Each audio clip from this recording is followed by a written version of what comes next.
Welcome to Choice Classic Radio, where we bring to you the greatest old-time radio shows.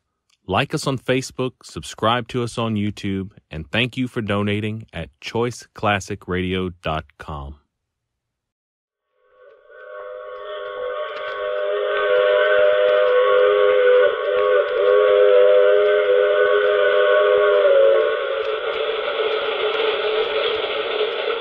The Mutual Broadcasting System presents The Mysterious Traveler, written, produced, and directed by Robert A. Arthur and David Cogan, and starring tonight two of radio's foremost personalities, Leon Janney and Marilyn Erskine, in The Big Brain.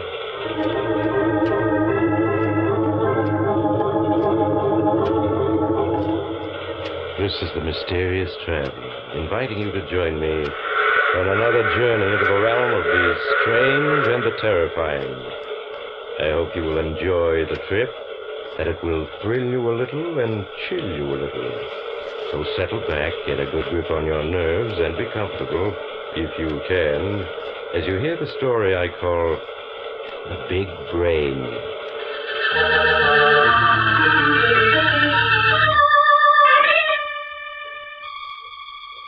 My story begins in one of the manufacturing plants of the Worldwide Business Machines Corporation. In one wing of the plant is housed the huge laboratories of the company, where newly designed and experimental calculating machines are built and tested. It is evening, and the vast laboratory with its long rows of intricate-looking machines is deserted, except for a young university professor, Lester DeWitt.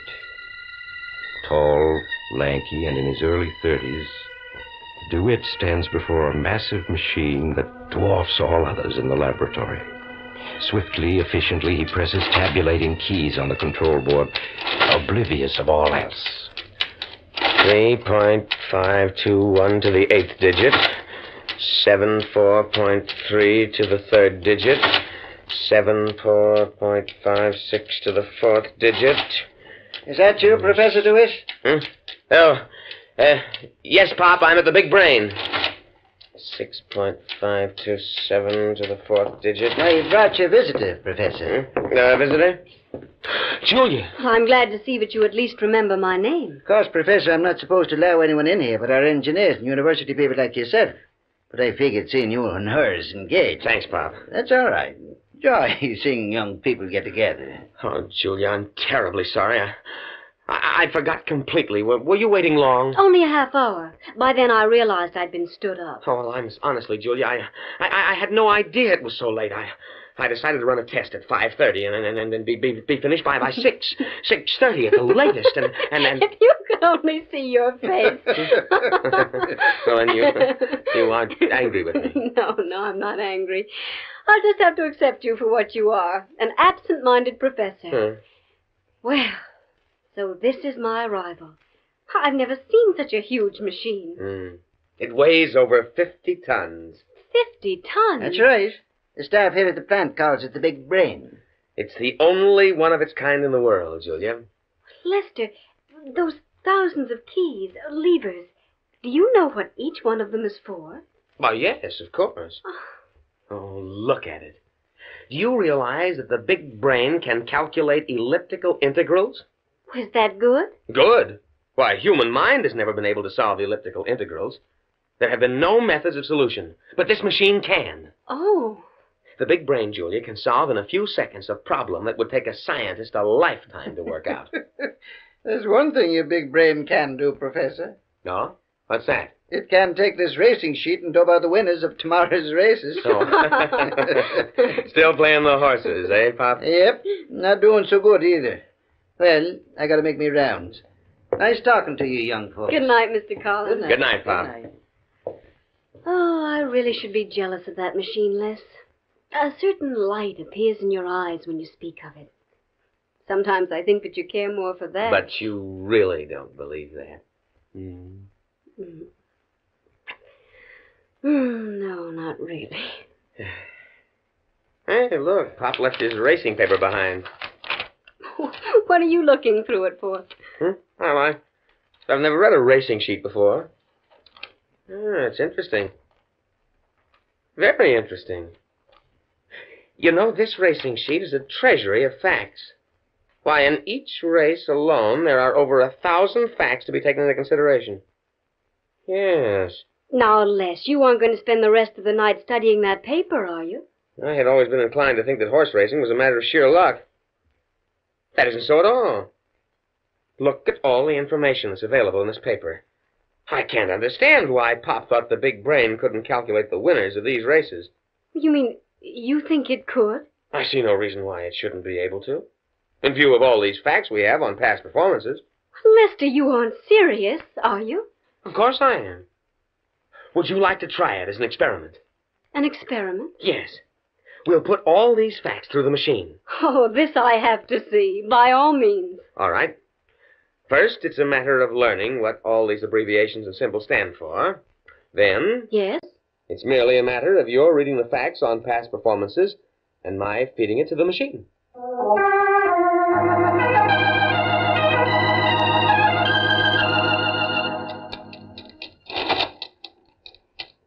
Going away, $9.50. Flying Ghost. Flying Ghost. October 5th, 1949. October 5th, 1949.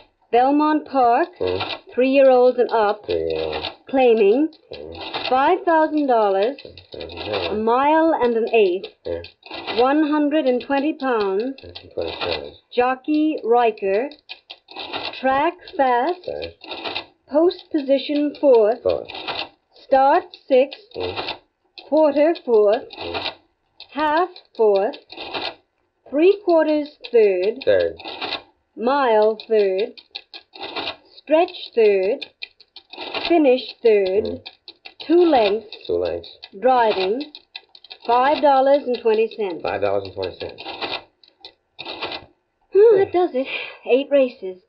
Now that you've given all the facts to the machine, what's next? I pull this lever, and the calculator goes to work. Good Lord. How long does it take? It's just a matter of seconds. I mean, do you really think it'll work? Work? Of course. Unless the machine breaks down. And as you can see, it's working perfectly. The solution has been attained. Well, where is it? I merely have to pull this lever, and it will be printed on a sheet of paper and ejected at this point here. Watch. There. Let me see it. First race winner, Yet a Deer. Place, Speeding Folly. Show, Quaker Girl. And it has the results of the other races as well. Naturally. And these horses are the winners? Oh, yes, no question of that. Tomorrow night we'll buy an evening paper with the racing results, and you'll see for yourself. Les. Yes? If you're so sure that these are the winners, why not make a small bet on the first race? A small bet? Yes. Bet $2 to win on Yet a Deer in the first race. Then if Yet a Deer wins, as you say she will, put all the winnings on the second race, then the third, fourth, fifth... But I couldn't do that. Why not? Well, it wouldn't be ethical. Ugh. I'm here from the university as a guest of this company. Oh, now, Les, stop being stuffy. We've been saving for a year now to get married. If the machine is right, we can win enough money to buy all our furniture. Who knows, maybe even a house. Oh, I'm sorry, Julia, but I'm afraid I couldn't. Oh, why are you so stubborn? Who could it possibly harm? And think of what it would mean to us. Well, yes, I know. Please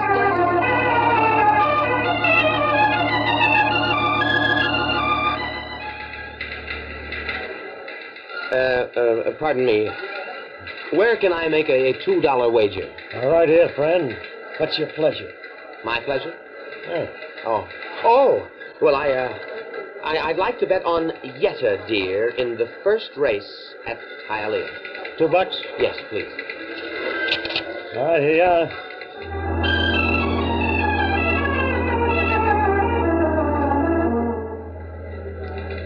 Yet a Deer paid $6.20. Here you are. Thank you. I'd now like to bet $6 to win on Morning Glory in the second race at Hialeah. 6 on the nose of Morning Glory. That's right. Okay, you're covered.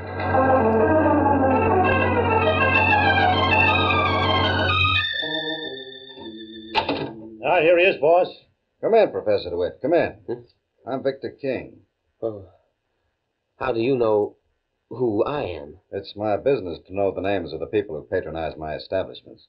All right, Steve, that'll be all. Okay, boss. I'll be outside. Wait. Well, I understand, Professor, that you selected the winners of 8 straight races. And that I owe you $24,250.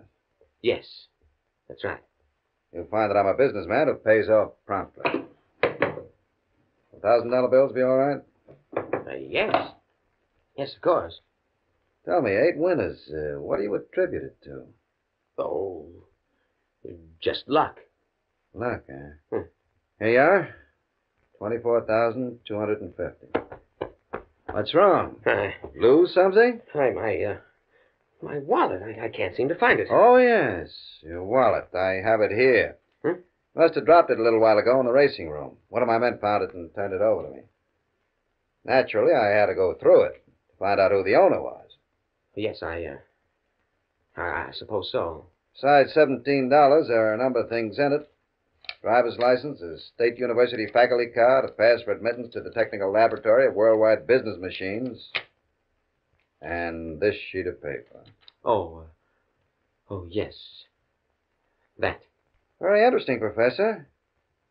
It has listed a selection of win, place, and shows for today's 8 races at Hialeah. Strangely enough, every horse in this list came in exactly as selected. How'd you explain that, Professor? I don't have to explain it. Now, if you'll be so good as to return my wallet and everything that was in it... I'm sorry, Professor, but I'm afraid you'll have to play ball. Whether you want to or not.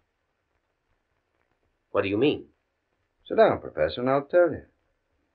Sit down, Professor. Yes. That's it. Now we can really get down to business.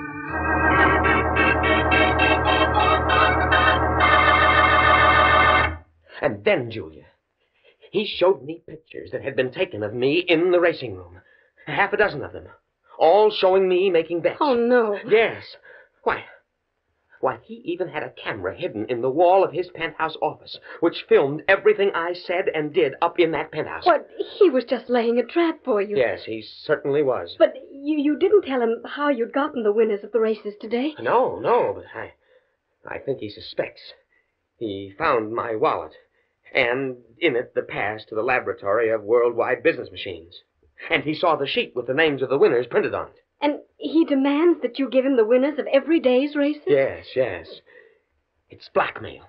Pure and simple. He has all the evidence he needs. But, Lester, if you were to go to the university officials, the president of Worldwide Business Machines... It would be the end of my academic career. You know how the university is about such things. They'd regard my use of the big brain as dishonesty. Worse. Oh, it's all my fault. It was I who made you bet on those horses. Oh, no, nonsense, darling. If I really hadn't wanted to, you couldn't have made me. But, Lester, what are you going to do? What can I do? I've got to supply King with the winners. If I don't, he'll expose me. Ruin my career.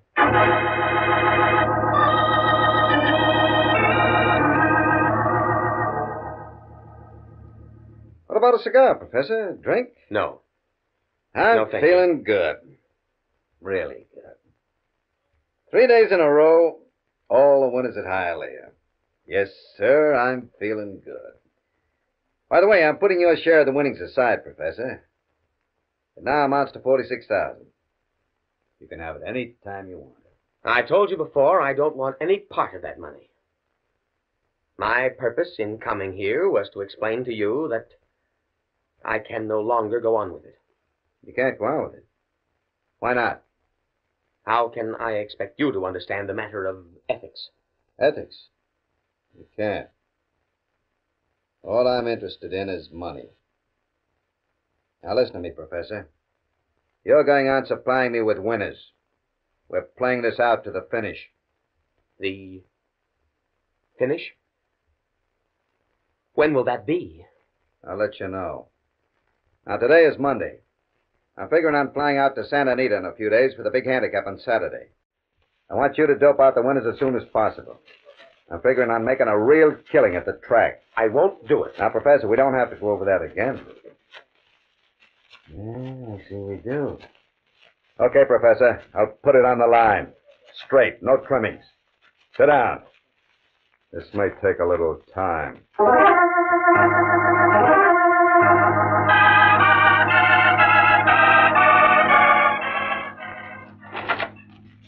February 15th. 47 flights. A, 22 flights. B, 10 flights. C, 9 flights. D, 6 flights. Total 47.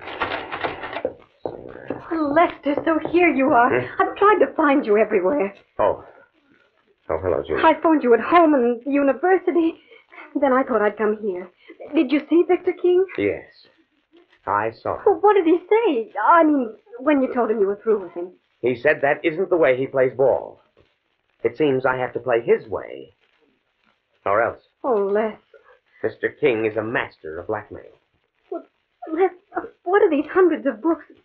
What are you doing? These are flight records of the different airlines that fly to the West Coast. These records go back 5 years. Well, what are you doing with them? I'm entering these records into the big brain. Trying an experiment. I don't know whether or not it'll work. What kind of an experiment? I'm attempting to find out if the big brain, given all available flight information, can determine the date and time of a future plane crash. A future plane crash? Yes. But why? Victor King is going to fly to California within the next few days. As yet, he hasn't decided what flight he's taking. Well, what has that got to do... Les. Why not? What else can I fight back with? Maybe this whole experiment is crazy, but if the big brain can determine future plane crashes, and if one is due to occur within the next 5 days, I'm going to do my best to see to it that Victor King is on that plane.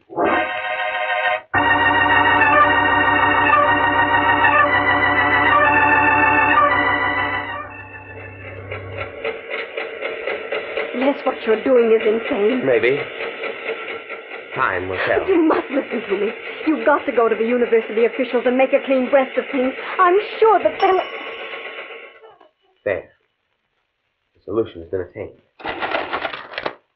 Let me see it. Flight 106, Universal Airlines, 4:30 p.m. New York to Los Angeles. Crash 6:31 near Canton, Ohio, February 24th. February 24th. That's this Friday. And King wants to be in California Saturday for the races. Lester, this information, it can't be right, can it? There's the law of averages, Julia.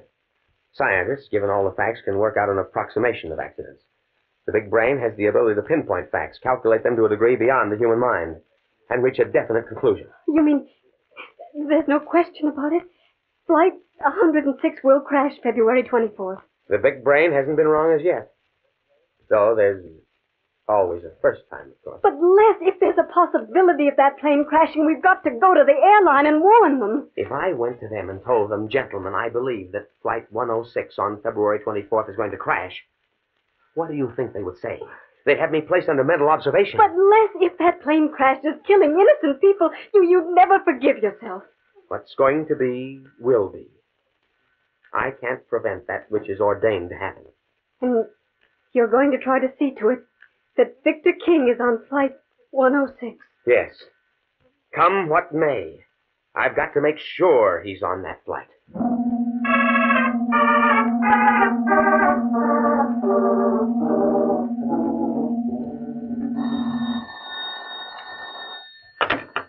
Hello? Hello, Professor. This is Victor King. Yes, Mr. King. It's already Wednesday afternoon. Why haven't I received the winners of Saturday's races at Santa Anita? I'm afraid I can't have them for you until Friday afternoon, around 4. Why not? I've got to have last-minute scratches and other information to be able to calculate the winners. Friday afternoon? That doesn't give me much time to get to Santa Anita. Why don't I meet you at the airport Friday afternoon at 4 o'clock? There's a 4:30 plane to California. Flight 106. Get you there at midnight. Flight 106, huh? Leaves 4:30. That sounds all right. Then I'll meet you at the airport at 4 o'clock. Good. I'll be expecting you. Don't worry, King. I'll be there.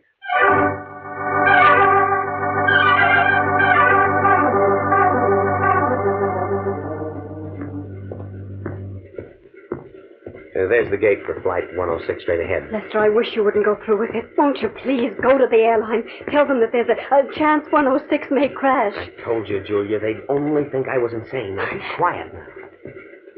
There's King standing at the gate with his bodyguard. Well, Professor, getting it rather fine, aren't you? It's already 4:25. The plane's ready to leave. I was delayed by traffic. Here's the list of winners for tomorrow's races. Good. Walk me to the plane. I want to talk to you. All right. Hey. Big race tomorrow. Citation isn't the winner? That's right. Oh, this is perfect.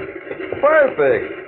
All the big money will be on citation. Will we clean up? All passengers, please get aboard. Sure thing, honey.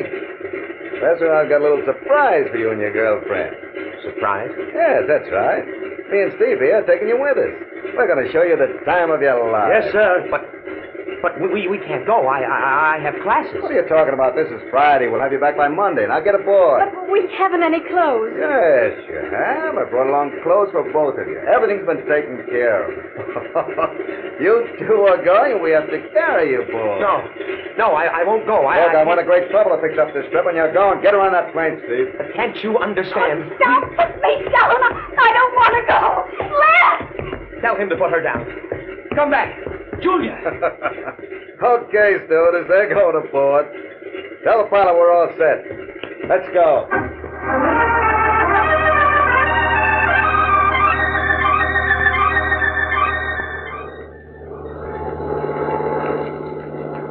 Les, what time is it? Julia, stop asking me the time every minute. I just told you. What's the matter with you two? Don't you like flying? You've been sitting on the edge of your seats ever since we took off. Yeah, you'd think they were going to a funeral instead of California. And the best time they ever had. Les, I can't stand this much longer. You've got to tell them it's our only chance. Tell them? Yes.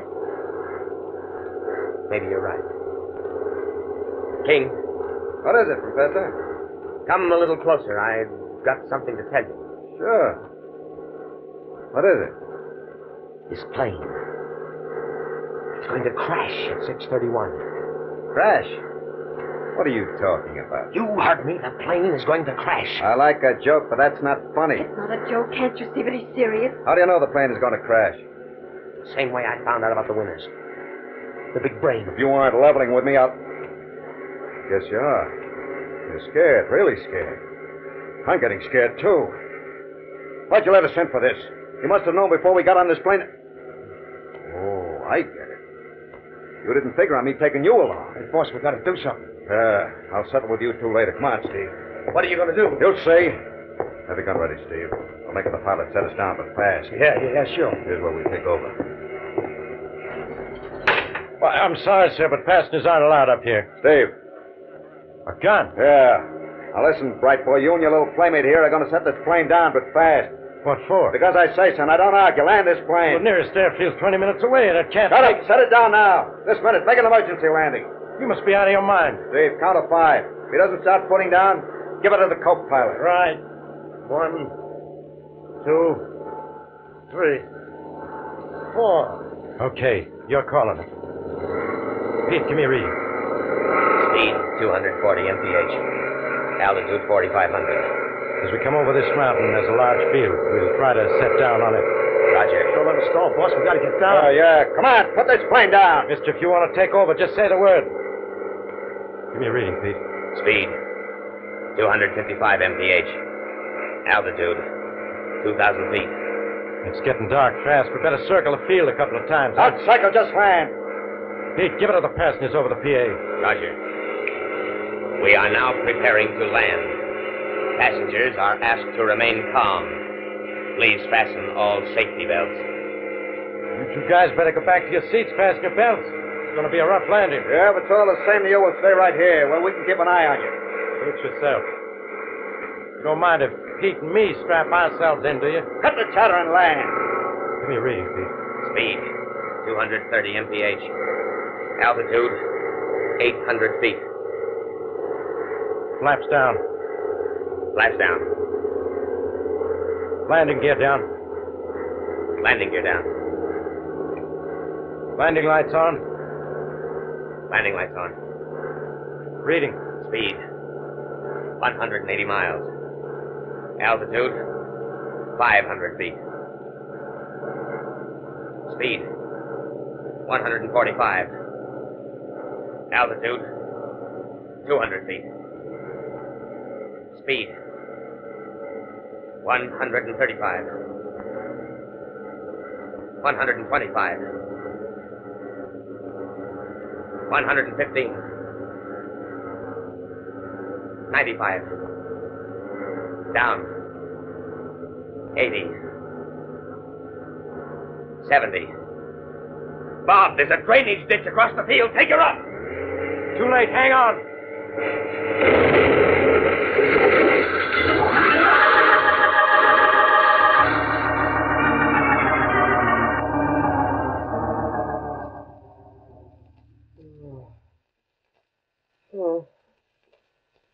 Oh, my head. Just lie quietly, Les. Julia. Julia, where am I? You're in a hospital. Huh? You've been unconscious almost 3 hours. Oh. But the doctor says you'll be up in a few days. Why? The plane crash. Yes. Julia, you all right? I was just shaken up, nothing else. Oh. Dr. King. What about him? King and his bodyguard, Steve, were killed. Killed? Yes. When the plane crashed, they were up front without safety belts. Oh. Anybody else killed? No, a half dozen were hurt, but they'll all live. So King is dead. Yes. That means we're free, Julia. He was the only one knew about the big brain. The way I was getting those winners. Yes, Les, we're free. Strange. The big brain picked the winners. But it was wrong about the plane crash. Wrong? Yes. After all, the only reason the plane crashed was because King forced the pilot to make an emergency landing. You're overlooking just one fact, Les. What? The plane crashed at 6:31 p.m. The exact moment that the big brain said it would. How do you explain that, Professor?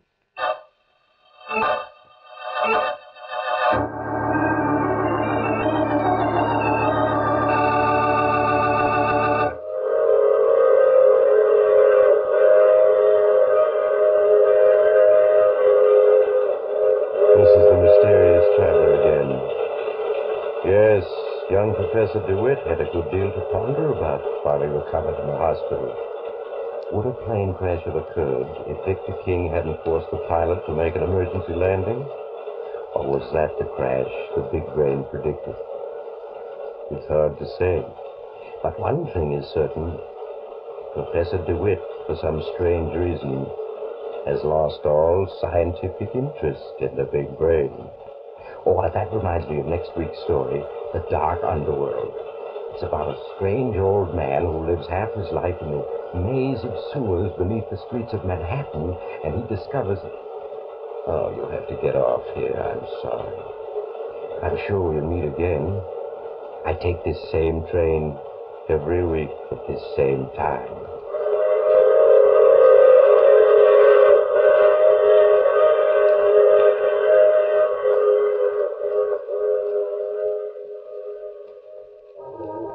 You have just heard The Mysterious Traveler, which is played by Maurice Tarplett. In the cast were Leon Janney, Marilyn Erskine, Santos Ortega, and John Marley. Original music was composed and played by Al Finelli. This is Bob Emmerich speaking. All characters in our story were fictitious, and any resemblance to the names of actual persons was purely coincidental. This is the Mutual Broadcasting System.